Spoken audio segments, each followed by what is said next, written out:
From Kingston, Jamaica, this is CVM News at 7 for Wednesday, June 11, 2025.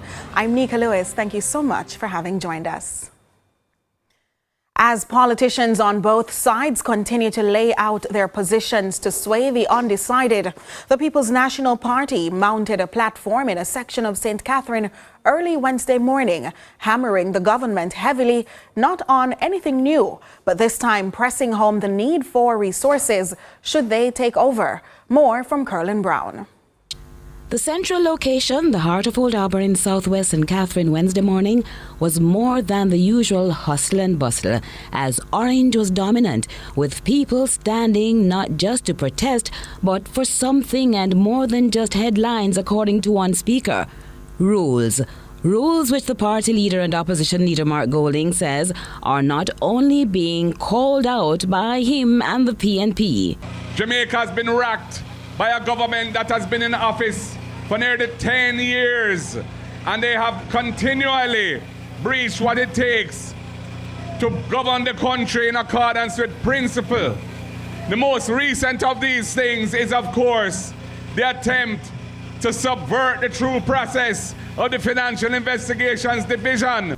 In stressing why issues like these matter, the party leader told the gathering they need all the resources they can muster to make life better and fix the country.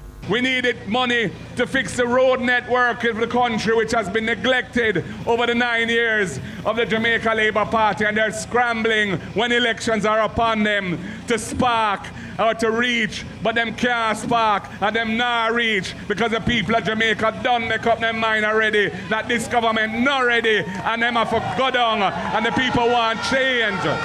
Mr. Golding had his strike on the mind blame.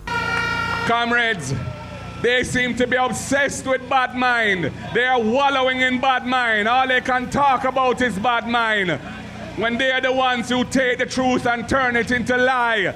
They're the ones who deceive the people by constant misinformation. How can they say that the Cornwall Regional Hospital is anything but a complete disaster for the people of Jamaica?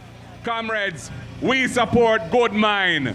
We support principle. We support righteousness. We support upliftment of people. He concluded the end of the government is nigh and they will make it happen. Curlin Brown, CVM News.